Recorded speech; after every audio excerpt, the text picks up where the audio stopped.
Ma femme m'a manipulé pour avoir un enfant, puis l'a enlevé pour le sauver, d'hommes comme moi. Je l'ai récupéré et j'ai claqué la porte de ma vie à jamais. Des années plus tard, elle supplie son pardon. Quand j'ai rencontré ma femme pour la première fois, elle semblait parfaite. Sur le chemin du retour après notre tout premier rendez-vous, dans ma voiture, j'ai mis ma chanson préférée. Elle m'a dit qu'elle ne l'aimait pas. Je lui ai répondu que c'était surtout la mélodie qui la rendait intéressante. 20 secondes plus tard, elle hochait la tête et changeait d'avis. C'est à ce moment-là que j'ai compris à quel point elle était douce, ouverte à mon point de vue, et j'ai ressenti une envie irrépressible de la protéger, coûte que coûte. Mais rien ne pouvait la protéger de l'emprise du féminisme radical. Pourtant, j'avais toujours respecté les femmes engagées, jusqu'à ce qu'elle rencontre ce groupe près de son travail. Ces femmes-là étaient des louves déguisées en agneaux. À première vue, elles formaient juste un groupe d'amis solidaires, avec un vrai esprit de sororité. Mais après un simple repas partagé avec elles, j'avais littéralement envie de disparaître. Elles semblaient exister uniquement pour être en colère contre tout. Quand je leur ai tenu la porte, l'une d'elles m'a écrasé le pied avec son talon en lançant « C'est pour croire que les femmes ont besoin des hommes pour faire quoi que ce soit ».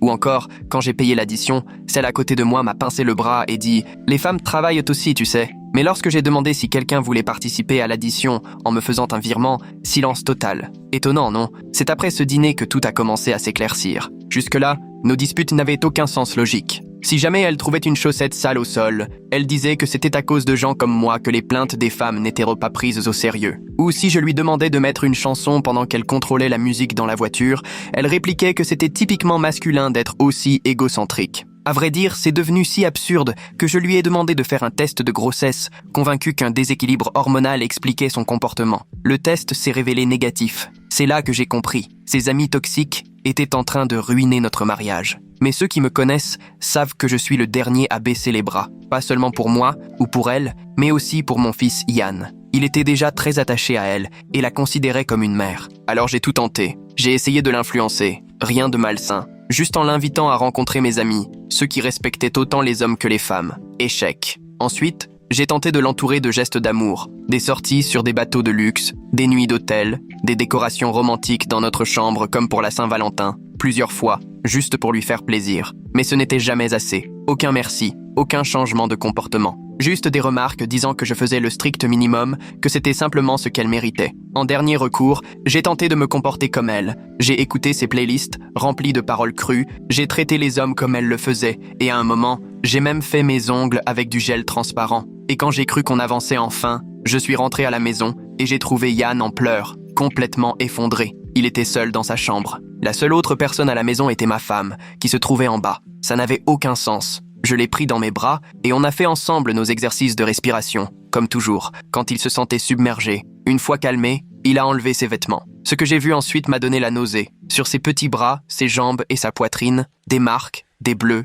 des blessures. Des blessures que seul un adulte aurait pu infliger. Je n'ai rien dit. Je l'ai rhabillé puis conduit chez ma sœur pour la nuit. De retour à la maison, j'ai hurlé sur ma femme pour la toute première fois. « C'était toi ?» Elle m'a regardé en levant les yeux au ciel. Et voilà, encore un homme qui crie sur une femme à cause de son ego fragile. « Tu lui as fait du mal, oui ou non ?» Elle a semblé choquée que je lui réponde. « Tu devrais me remercier. J'essaye de l'élever pour qu'il ne devienne pas un homme toxique comme tous les autres. » Je n'ai rien écouté de plus. Si elle n'avait pas été une femme, je crois que j'aurais perdu le contrôle. À la place, j'ai pris une grande inspiration. « C'est fini !» j'ai dit en quittant la maison et en retournant chez ma sœur. Je pensais qu'une fois le divorce prononcé, je n'aurais plus jamais affaire à elle. Mais je m'étais trompé. Quelques semaines plus tard, elle et ses amies militantes ont fait irruption chez ma sœur pendant que j'étais au travail. Le système de sécurité a détecté des mouvements. J'ai appelé la police immédiatement. Mais c'était trop tard. Yann avait disparu. Mes mains tremblaient sur le volant alors que je fonçais chez ma sœur. Les voitures de police étaient déjà là, garées n'importe comment dans l'allée. Un officier est venu vers moi pendant que je sortais précipitamment de la voiture. J'ai expliqué tout ce que je pouvais,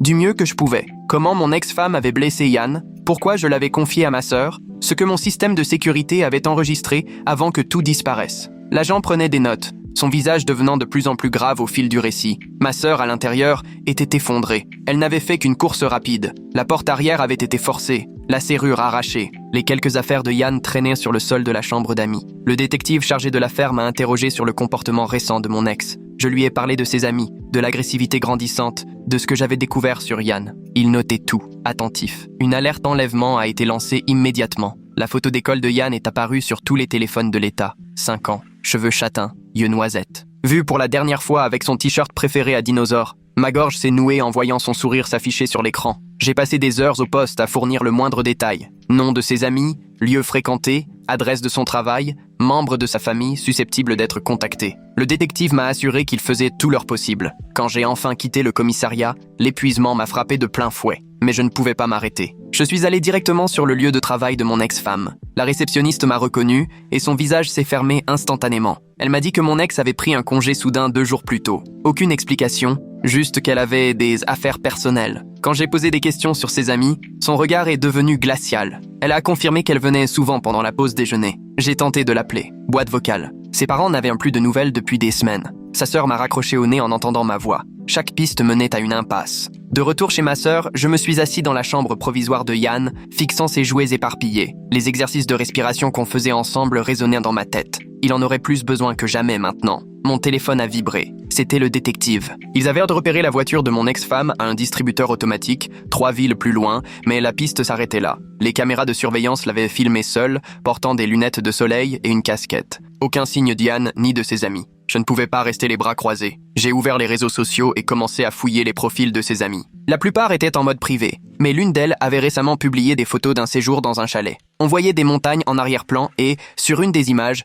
une grange rouge bien visible. J'ai tout capturé et envoyé les images au détective. Il m'a assuré qu'ils allaient enquêter, mais m'a aussi mis en garde. Je ne devais surtout pas intervenir par moi-même. Le dernier truc dont Yann avait besoin, c'était que je finisse en garde à vue alors que je tentais de le retrouver. Cette nuit-là, impossible de dormir. À chaque fois que je fermais les yeux, je revoyais les blessures d'Yann. Je l'entendais pleurer, seule dans cette pièce, pendant qu'elle était en bas, sans doute en train d'envoyer des messages à ses amis toxiques, se félicitant d'éduquer son fils pour qu'il ne devienne pas un homme privilégié. Le matin suivant a été tout aussi frustrant. Le détective m'a rappelé. Ils avaient localisé le chalet des photos, mais il était vide à leur arrivée. Des traces de pneus fraîches laissaient penser que quelqu'un était parti récemment. Ils vérifiaient les caméras routières des environs. J'ai alors décidé de me rendre dans quelques endroits que mon ex-femme fréquentait. Le magasin bio, où elle avait rencontré ce groupe, le studio de yoga qu'elles aimaient, le café où elles tenaient leur réunion du week-end.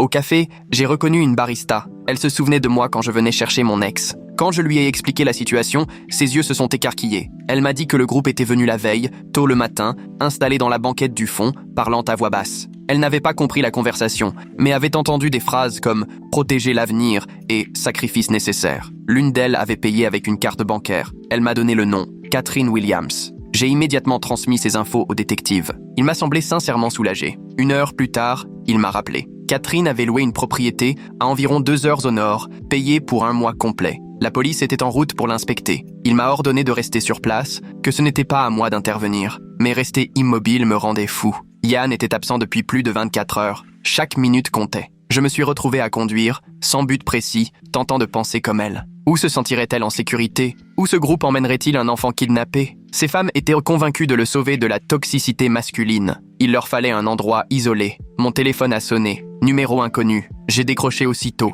le cœur battant. C'était Victoria Chen. Je n'ai pas tout de suite reconnu le nom. Elle m'a expliqué qu'elle faisait autrefois partie du groupe, mais s'en était éloignée discrètement, il y a plusieurs mois. Elle avait vu l'alerte enlèvement et hésitait à appeler, mais ne pouvait plus rester silencieuse en sachant qu'un enfant était en danger. Elle m'a raconté que ce qui avait commencé comme un cercle de soutien s'était transformé en quelque chose de beaucoup plus sombre. Elle a mentionné que certaines membres parlaient d'une ferme familiale reculée, un endroit idéal pour reprogrammer de jeunes garçons avant que la société ne les corrompe. Elle ne connaissait pas l'adresse exacte, mais se souvenait que c'était près d'un petit village nommé Millbrook. Je l'ai remercié 1000 fois, puis j'ai appelé immédiatement le détective avec ces nouvelles informations. Il m'a dit que ses équipes étaient déjà sur le chemin du logement loué, mais qu'il ajouterait cette donnée à leurs critères de recherche. Le filet se resserrait. Le soir, j'étais assis avec ma sœur, tous deux rivés à nos téléphones. Elle se blâmait sans arrêt, répétant qu'elle aurait dû être plus vigilante. Je lui ai assuré que ce n'était pas sa faute. Les seules personnes à blâmer étaient mon ex-femme et ses amis déséquilibrés. Le détective nous a appelés vers 21h. Ils avaient retrouvé des preuves que le groupe avait bien séjourné dans la maison louée. Vêtements d'enfants, emballage de nourriture, jouets, mais elles étaient reparties, probablement prévenues. Il m'a promis que les recherches continuaient. Je ne supportais plus cette impuissance. J'ai dit à ma sœur que j'avais besoin d'air, puis j'ai pris la route vers Millbrook. Je n'avais pas l'intention d'interférer dans l'enquête. J'avais juste besoin de me rapprocher de l'endroit où Yann pourrait se trouver. Les 2 heures de trajet m'ont laissé bien trop de temps pour réfléchir. Que lui disait-elle? Le punissait-elle parce qu'il pleurait, parce qu'il réclamait son père? Les exercices de respiration qu'on faisait ensemble étaient censés l'apaiser, pas lui servir à survivre à un enlèvement. Mes mains se sont crispées sur le volant. Millbrook était minuscule, du genre à n'avoir qu'une seule rue principale et quelques fermes éparpillées autour. Je me suis arrêté à la station-service et montré les photos de mon ex-femme et Diane au préposé. Il ne les avait pas vues, mais m'a suggéré de parler au propriétaire du petit resto du coin. Le restaurant était fermé, mais j'ai aperçu une femme âgée en train de verrouiller la porte. Je lui ai expliqué la situation, montré l'alerte sur mon téléphone. Son regard s'est adouci. Elle m'a dit qu'un groupe de femmes était venu ce matin-là pour commander à emporter. L'une d'elles était accompagnée d'un petit garçon. Mon cœur s'est emballé. Je lui ai demandé des détails. Elle se souvenait que l'enfant était très silencieux, réservé. Elles avaient payé en liquide et n'étaient pas restées longtemps. L'une d'elles avait mentionné qu'elle logeait à l'ancienne propriété des Hendricks, mais elle ne savait pas où c'était. Elle m'a conseillé d'aller au poste de police. J'ai aussitôt appelé le détective pour lui transmettre ces informations. Il m'a remercié, mais m'a ordonné de rentrer chez moi. Ils s'occuperaient du reste. J'ai dit que j'allais le faire, mais j'ai plutôt continué à rouler dans les chemins de terre autour de Millbrook, à la recherche d'une vieille ferme. Et puis je l'ai vue, une grange rouge, entre les arbres, exactement comme sur la photo des réseaux sociaux. Mon cœur s'est emballé. J'ai garé la voiture, essayé de réfléchir calmement. Le bon réflexe aurait été de prévenir la police, leur transmettre la localisation, les laisser gérer. J'ai saisi mon téléphone. C'est à ce moment que j'ai vu du mouvement près de la grange. Une petite silhouette en t-shirt à dinosaure, tenue par la main par une femme, en direction de la maison principale. Yann, mon fils. Il était là, à peut-être 300 mètres de moi. J'ai appelé le détective, donné l'adresse exacte, les coordonnées GPS. Il m'a dit que les unités étaient à 20 minutes. Il m'a ordonné de rester dans la voiture, surtout ne pas intervenir. J'ai promis, même si tout en moi hurlait de courir vers lui. 15 minutes ont passé, des heures en apparence. J'ai observé la maison, vu des lumières bouger à l'intérieur, compté 4 voitures garées devant. Elles étaient toutes là, le groupe entier. Et juste quand j'étais sur le point de perdre la tête, j'ai entendu les sirènes. La réaction a été rapide, professionnelle. Les voitures de police ont encerclé la propriété. Les agents ont approché, munis d'un mandat. Je suis resté à ma voiture, comme on me l'avait demandé, observant la scène. Puis des cris ont retenti. Des silhouettes ont fui par l'arrière de la maison. Un agent est sorti par la porte principale. Même de loin, j'ai vu qu'il portait quelque chose. Quelqu'un. Une petite silhouette en t-shirt à dinosaure. J'ai couru, incapable de me retenir. L'agent m'a vu approcher et m'a reconnu du commissariat. Avant même que je ne m'en rende compte, Yann était dans mes bras. Il s'est accroché à moi, d'abord silencieux, puis il a éclaté en sanglots. Je l'ai serré contre moi, reprenant avec lui nos exercices de respiration, comme on l'avait toujours fait. Le détective est arrivé peu après. Il m'a dit qu'ils avaient arrêté les 5 femmes, y compris mon ex-femme. Ils avaient découvert des preuves de leur plan. Des carnets remplis de leur idéologie tordue, affirmant vouloir sauver les jeunes garçons de la toxicité masculine. Le procureur allait avoir matière à travailler. J'ai conduit Yann directement à l'hôpital. Il devait être examiné, pour ses blessures anciennes comme pour de potentielles nouvelles. Dans la salle d'attente des urgences, il ne lâchait pas ma main. Les infirmières ont été douces, parlèrent d'une voix calme en l'examinant. Lorsqu'elles lui posèrent des questions, il enfouissait son visage contre mon épaule. Le médecin a confirmé ce que je savais déjà. Les blessures étaient compatibles avec des maltraitances physiques. Elle a tout documenté méticuleusement, pris des photos pour les preuves. Yann gémissait pendant l'examen. J'ai dû sortir 2 fois pour ne pas m'effondrer. Mon téléphone ne cessait de vibrer. Des appels d'amis, de membres de la famille, de collègues qui avaient vu aux infos que l'alerte avait été levée. Je n'ai répondu à personne. Rien ne comptait, sauf Yann. Le détective nous a rejoints à l'hôpital. Il m'a expliqué que mon ex-femme était en détention sans possibilité de libération sous caution, étant donné les accusations d'enlèvement et les preuves de maltraitance. Ses amis faisaient aussi face à diverses charges.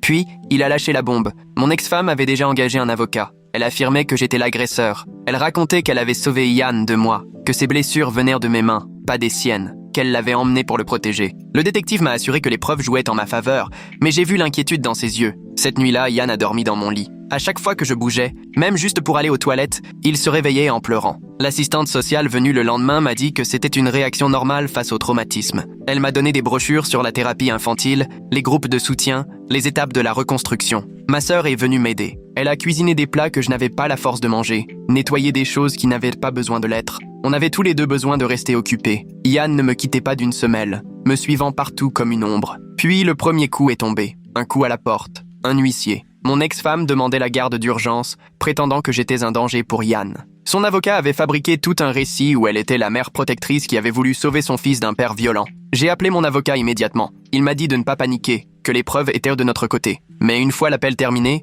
mes mains tremblaient. Elle allait vraiment essayer de retourner toute cette histoire contre moi. Les jours suivants furent un flou total. Réunion juridique, rendez-vous thérapeutique pour Yann, entretien avec la police. Yann avait commencé à parler un peu, mais seulement avec moi. Ce qu'il m'a dit m'a glacé le sang, qu'on l'obligeait à rester dans un coin s'il demandait après moi, qu'on lui avait dit que je ne voulais plus de lui, qu'on essayait de lui faire croire que tous les hommes étaient mauvais, même lui. L'avocat de mon ex-femme était excellent, trop bon. Il multipliait les requêtes, demandait des délais, exigeait l'accès aux preuves. Il la présentait comme une mère inquiète qui avait agi dans la panique pour protéger son enfant. Le groupe féministe devenait, dans leur version, un groupe d'amies bienveillantes qui l'avaient aidé à fuir une situation abusive. Puis est venue l'ordonnance d'éloignement. Elle affirmait que je l'avais menacée lors de notre dernière dispute avant la séparation, qu'elle craignait pour sa sécurité. Le juge a accordé une ordonnance temporaire, ce qui signifiait que je ne pouvais plus l'approcher, ni la contacter, ni même répondre à ses accusations. Mon avocat m'a dit que c'était une stratégie classique, me faire passer pour l'agresseur, instable, construire un dossier pour prouver que j'étais un danger pour Yann. Le fait que j'ai conduit jusqu'à Millbrook malgré les instructions de la police ne jouait pas en ma faveur. Ils utilisaient cela pour me dépeindre comme un père irresponsable, incapable de respecter les règles. La thérapeute Diane est devenue notre bouée de sauvetage. Elle documentait tout, construisait un tableau clair de ce qu'il avait enduré. Mais la thérapie prenait du temps. Yann préférait dessiner plutôt que parler. Des gribouillages sombres, des visages en colère. Un petit garçon séparé d'une grande silhouette par des lignes noires. L'audience pour la garde était prévue dans 3 semaines. Mon avocat m'avait prévenu. Ce serait brutal. Son camp allait attaquer ma personne, mon rôle de père, tout. Ils essaieraient de justifier les blessures d'Ian. Peut-être même insinuer que c'était moi qui les lui avais infligées. Depuis que je l'avais récupéré à la ferme, je documentais tout, de manière obsessionnelle. Chaque cauchemar, chaque fois qu'il sursautait au moindre bruit, chaque séance de thérapie. Mon téléphone était devenu un enregistreur permanent, capturant ses progrès comme ses rechutes. La version de mon ex-femme commençait à gagner du terrain dans certains cercles. Des amis du groupe qui n'avaient pas été arrêtés lançaient une campagne sur les réseaux sociaux. Elle publiait d'anciennes photos d'elle et Yann souriant, écrivait de longs textes sur les violences conjugales,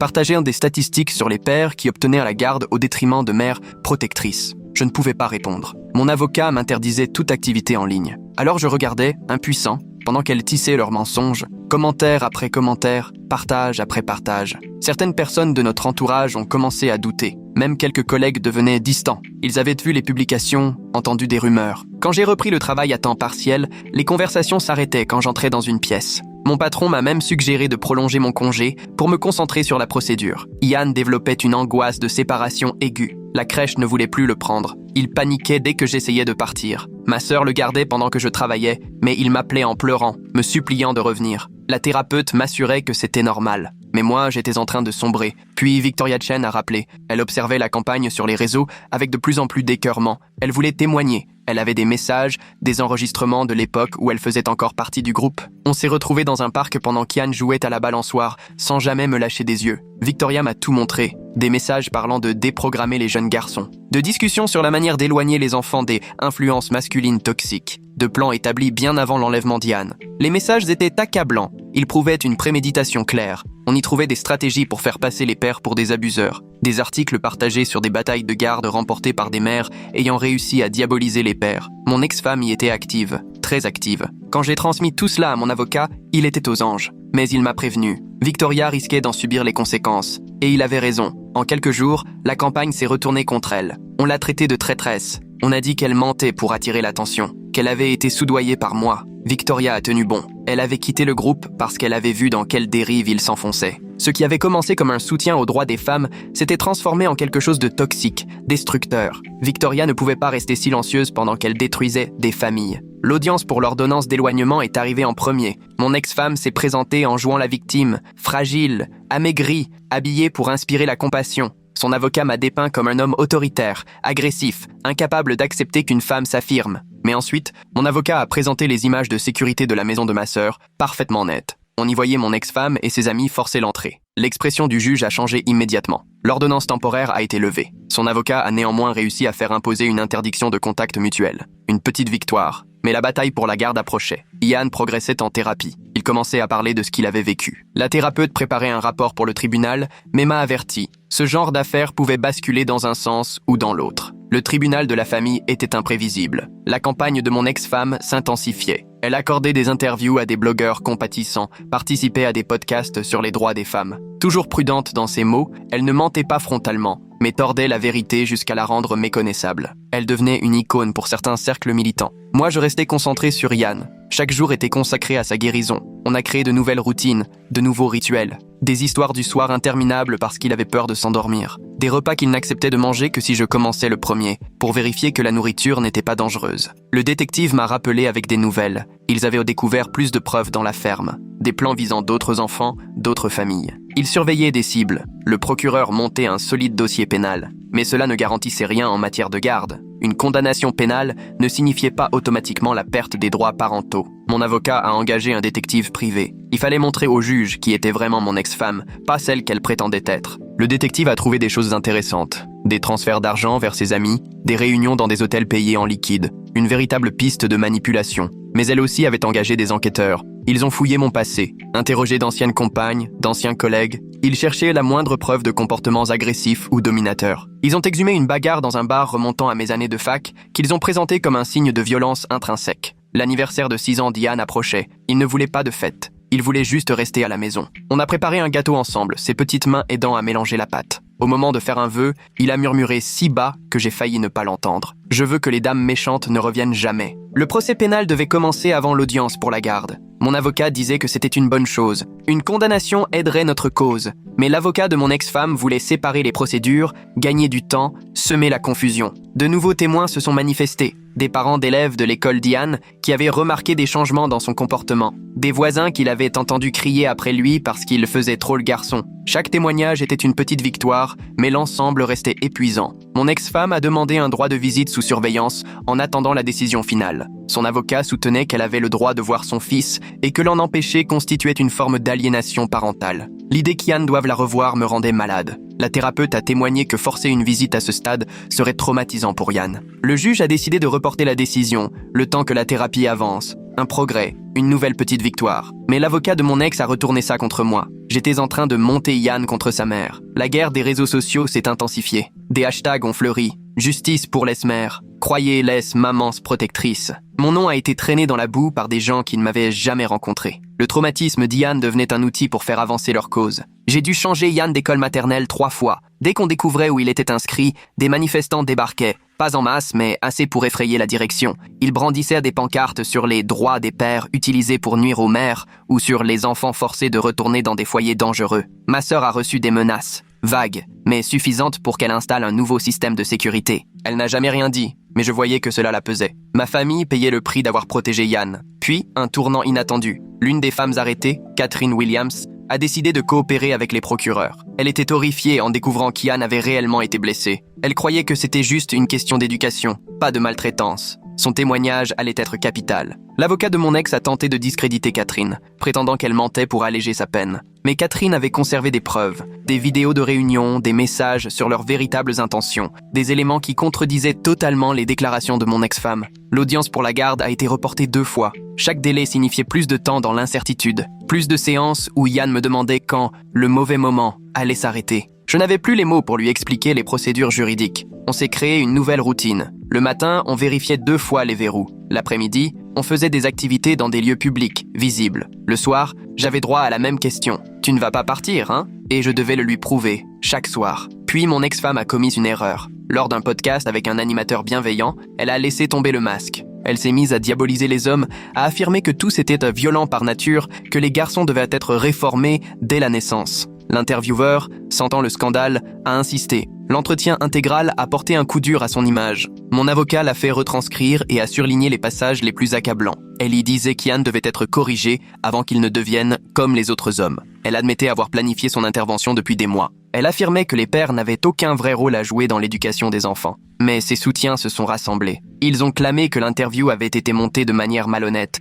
qu'on l'avait piégé. La guerre des récits continuait. La vérité importait de moins en moins à ceux qui avaient déjà choisi leur camp. Ian a commencé la grande section dans une nouvelle école. Je l'avais soigneusement sélectionné, rencontré les responsables, expliqué la situation. Ils ont été compréhensifs et avaient mis en place des mesures de sécurité. Pourtant, chaque matin, je restais garé sur le parking la première heure, juste au cas où. Les progrès étaient lents, mais bien réels. Ian recommençait à jouer avec d'autres enfants. Ses dessins étaient moins sombres. Il avait encore besoin de nos exercices de respiration, mais moins souvent. La thérapeute disait qu'il était résilient, que les enfants pouvaient guérir s'ils recevaient le bon soutien. Le procès pénal a commencé. J'ai dû témoigner, revivre la découverte de ses blessures, décrire la terreur de l'enlèvement. Mon ex-femme siégeait au banc de la défense, jouant encore à la victime, même quand les preuves s'accumulaient contre elle. Ses amis paraissaient moins sûrs d'elle, face à la réalité de la prison. Pendant le contre-interrogatoire, son avocat a tenté de me faire passer pour un homme contrôlant. Il a insinué que j'avais exagéré les blessures d'Yann. Mais les dossiers médicaux parlaient d'eux-mêmes. Les photos des ecchymoses, les schémas de maltraitance documentés, le visage des jurés disait tout. Victoria Chen a témoigné avec brio. Elle a expliqué comment le groupe avait basculé, comment des intentions nobles s'étaient transformées en quelque chose de dangereux. Elle avait tout gardé. Messages, enregistrements, plans. L'avocat de mon ex-femme n'a pas réussi à l'ébranler. Le verdict est tombé, coupable sur tous les chefs d'accusation. Enlèvement, maltraitance infantile, conspiration. La stupeur de mon ex-femme semblait sincère. Elle croyait réellement à sa propre version des faits. Ses amis ont reçu des peines variables, selon leur degré d'implication. Mais cela n'effaçait pas ce qu'Yann avait traversé. L'audience pour la garde a été presque anticlimatique. Après la condamnation pénale, l'avocat de mon ex-femme a tenté d'argumenter que le procès pénal était indépendant, qu'elle méritait toujours ses droits parentaux. Mais le juge en avait vu assez. Garde exclusive pour moi. Visite supervisée uniquement après une thérapie approfondie et des cours de parentalité. Et seulement si la thérapeute jugeait cela sans danger pour Yann. La rage de mon ex-femme était visible, même lorsque son avocat tentait de la calmer. Elle criait à l'injustice, au système biaisé, aux droits des pères utilisés comme arme. Mais c'était fini. Une victoire juridique ne signifiait pas une victoire émotionnelle. Yann faisait encore des cauchemars, avait encore besoin de thérapie, demandait encore pourquoi maman lui avait fait du mal. Mais nous étions en sécurité. La loi avait reconnu ce que j'avais toujours su. Le danger, ce n'était pas moi, c'était elle. Les campagnes sur les réseaux sociaux se sont essoufflées, remplacées par de nouvelles causes. Certains croiraient toujours à sa version, mais cela n'avait plus d'importance. Ce qui comptait, c'était la guérison d'Yann, jour après jour. 6 mois plus tard, nous avons déménagé dans une nouvelle ville. Nouveau départ, nouvelle école, nouvelle thérapeute spécialisée dans les traumatismes. Yann allait mieux, se faisait des amis, riait davantage. Les exercices de respiration n'étaient plus des outils de survie, mais des moments de pleine conscience. Il posait parfois des questions sur elle. Je lui répondais avec des vérités adaptées à son âge, que sa maman avait des idées troublées, que ce n'était pas sa faute à lui, qu'il était en sécurité maintenant et qu'il le serait toujours. Il hochait la tête, réfléchissait, puis retournait à ses jeux d'enfant. La guérison n'était pas linéaire. Il y avait encore des jours difficiles, des déclencheurs inattendus. Mais de plus en plus souvent, il y avait de bons jours. Un entraînement de foot où il a marqué son premier but. Une soirée pyjama qu'il voulait vraiment faire. Des bulletins scolaires montrant qu'il s'épanouissait. J'ai fini par recommencer à sortir avec quelqu'un, avec prudence, toujours en priorisant le bien-être d'Yann. Il restait méfiant mais ouvert. Sa thérapeute l'aidait à comprendre que toutes les femmes n'étaient pas comme sa mère, que les relations saines existaient et qu'il méritait l'amour et la sécurité. Avec le recul, les signes étaient là. Cette façon qu'elle avait eue de changer d'avis sur une chanson dès notre premier rendez-vous. J'avais vu ça comme une preuve d'ouverture, pas d'instabilité. Le changement progressif dans son entourage, la montée de la rhétorique, le fait qu'elle voyait de l'oppression dans chaque interaction. Mais je n'aurais jamais pu prédire jusqu'où cela irait. Comment un mouvement censé émanciper pouvait être perverti jusqu'à blesser un enfant. Comment une idéologie pouvait étouffer l'instinct maternel. Comment elle avait pu se convaincre que faire souffrir Yann, c'était le sauver. Les batailles judiciaires m'ont appris la résilience, à me battre pour la vérité, même quand les mensonges faisaient le plus de bruit, à protéger ce qui compte,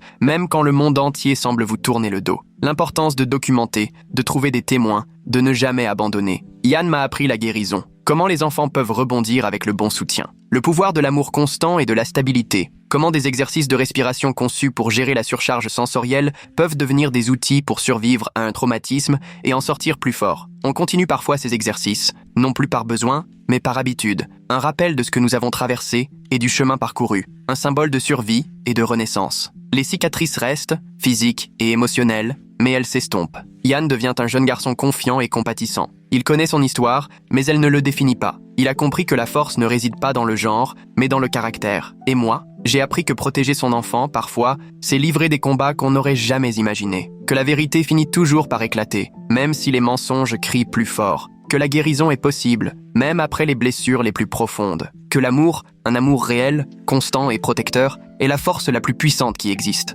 Les années qui ont suivi n'ont pas été faciles, mais elles étaient à nous. Yann est entré en 5e dans une école où personne ne connaissait notre passé. Il avait grandi, presque à ma hauteur. Sa confiance revenait d'une manière qui me surprenait encore. Les exercices de respiration qu'on avait appris pendant son traumatisme, c'est lui qui les enseignait maintenant à d'autres enfants anxieux. À ce moment-là, je m'étais remarié. Sarah était infirmière en pédiatrie. Elle comprenait le traumatisme, comprenait pourquoi Yann avait encore besoin parfois de vérifier que j'étais là. Elle nous avait rencontrés lors d'une séance de thérapie, en tant que bénévole pour aider des enfants à traverser des expériences difficiles. Yann l'avait adopté doucement, prudemment, mais sincèrement. Puis la lettre est arrivée, papier officiel de la prison. l'écriture de mon ex-femme. Mes mains tremblaient en l'ouvrant. Elle allait sortir. Bonne conduite. Programme complété. Toute la narration de la réinsertion. 5 ans avaient passé depuis le procès. Elle voulait voir Yann. J'ai appelé mon avocat immédiatement. Il m'a rappelé que l'accord de garde était toujours en vigueur. Visite supervisée uniquement si la thérapeute approuvait et si Yann consentait. Mais Yann avait 12 ans maintenant, assez âgé pour que ses opinions soient prises en compte par le tribunal. Ce soir-là, je me suis assis avec Yann et lui ai montré la lettre. Il l'a lue en silence, le visage impassible. Lorsqu'il a terminé, il l'a posée et m'a regardé. Est-ce qu'elle peut me forcer à la voir ? Je lui ai répondu que non, que maintenant, c'était lui qui décidait. Il y a réfléchi pendant plusieurs jours. Sarah et moi lui avons laissé de l'espace. Sa thérapeute a proposé des séances supplémentaires. Finalement, il est venu me donner sa décision. Il voulait la voir une fois, pour lui demander pourquoi. La rencontre a été organisée dans un centre de médiation familiale. Terrain neutre, supervision professionnelle. J'ai attendu dans le hall pendant qu'il y allait. Sarah me tenait la main alors qu'on s'asseyait sur ses chaises en plastique inconfortable, les yeux rivés sur l'horloge. 1 heure plus tard, Yann est sorti, les yeux rouges, mais les épaules droites. Il m'a dit qu'elle avait pleuré, s'était excusée, avait tenté d'expliquer comment une idéologie l'avait consumée. Mais quand il lui avait demandé, droit dans les yeux, si elle croyait encore à ses idées sur les hommes, sur lui, elle avait hésité. Et cette hésitation lui avait tout dit. Il n'a jamais demandé à la revoir. Le tribunal a respecté sa décision. Elle envoyait parfois des lettres que nous gardions fermées dans une boîte. Yann disait « Peut-être qu'un jour je les lirai, mais pas maintenant. Pas tant que je deviens celui que je veux être. » Victoria Chen est restée dans nos vies. Elle est devenue une militante contre les dérives sectaires, en particulier contre l'infiltration de mouvements extrémistes dans des causes positives. Elle témoignait dans des conférences, racontant son expérience, insistant toujours sur la lenteur du processus de radicalisation. Yann l'appelait « Tata Vicky ». Ma sœur, elle, ne s'est jamais complètement pardonnée ce jour-là. Le jour où on a pris Yann. Aucune parole de réconfort ne pouvait apaiser la culpabilité de ma sœur. Mais elle est devenue la protectrice la plus farouche qui soit. Elle a installé des systèmes de sécurité pour d'autres parents célibataires. S'est engagée comme bénévole dans des associations aidant les familles à fuir des situations dangereuses. Le lycée a apporté de nouveaux défis. Yann a découvert un talent pour le débat. Ironie du sort, ces expériences lui avaient redonné une perspective unique sur l'extrémisme, sur la manière dont des causes nobles pouvaient être dévoyées. Ses professeurs louaient sa capacité à comprendre tous les points de vue, tout en gardant une boussole morale solide. Il a commencé à sortir avec des filles. Je l'observais avec une certaine nervosité, inquiet des schémas qu'il aurait pu intérioriser. Mais Sarah m'a aidé à voir qu'il faisait tout bien. Communication ouverte, respect des limites, rupture dès qu'il repérait le moindre signal d'alarme. Le jour où il a été accepté à l'université, on a fêté ça discrètement. Il avait choisi un établissement à 3 états de distance. Assez loin pour construire sa propre vie, assez près pour pouvoir rentrer à la maison en cas de besoin. Il étudiait la psychologie. Il voulait comprendre ce qui s'était passé avec sa mère et aider d'autres enfants ayant vécu des situations similaires. Avant de partir, on s'est assis ensemble dans sa chambre pour faire les valises. Il a sorti un vieux t-shirt à dinosaure, celui qu'il portait le jour de l'enlèvement. Il avait survécu à tous nos déménagements. Yann l'a regardé un instant, puis l'a déposé dans le tas de dons. « Je n'ai plus besoin de souvenirs », m'a-t-il dit. Quand il a eu 18 ans, mon ex-femme a tenté de le contacter directement. Messages sur les réseaux sociaux, emails envoyés à son adresse universitaire. Yann me les a montrés, pas pour demander conseil, juste pour m'informer. Il l'avait bloqué à chaque fois, calmement, sans colère. Il m'a dit qu'il avait déjà dit tout ce qu'il avait à dire, lors de leur unique rencontre.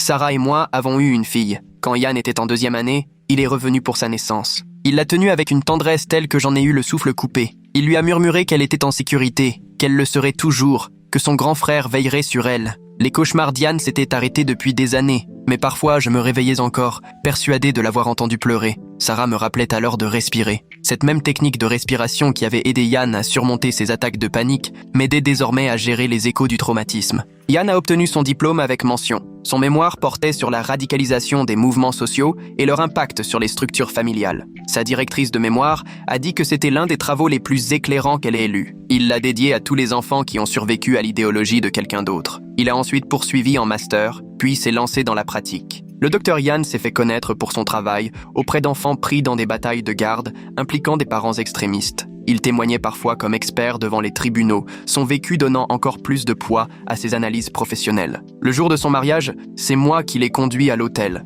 Sa femme était elle aussi psychologue, elle comprenait son histoire sans la laisser définir leur relation. En me levant pour porter un toast, j'ai aperçu Victoria dans l'assistance, les larmes coulant sur son visage. Elle faisait partie de notre famille, dans tous les sens du terme. Mon ex-femme est décédée quand Yann avait 32 ans. La prison l'avait profondément marqué et l'idéologie qu'il avait consumée l'avait rendue froide, isolée. Son groupe féministe avait disparu depuis longtemps. La plupart de ses membres étaient soit incarcérés, soit réinsérés. Elle n'avait jamais cessé de croire qu'elle avait eu raison. Yann m'a demandé de l'accompagner à ses funérailles. Il n'y avait qu'une poignée de personnes présentes. Il n'a pas pris la parole. Il est resté debout, silencieux, au fond de la salle. Après, il m'a dit qu'il avait besoin de voir que c'était fini, de savoir que ce chapitre était véritablement clos. Il a donné mon prénom à son fils. Le petit Jamie a appris les exercices de respiration comme un jeu, pas comme une nécessité. Il a grandi en connaissant l'histoire de son père par morceaux adaptés à son âge. Il a compris que parfois, ceux qui sont censés vous protéger ne le font pas, mais que la guérison est toujours possible. J'ai pris ma retraite plus tôt pour aider avec les petits-enfants.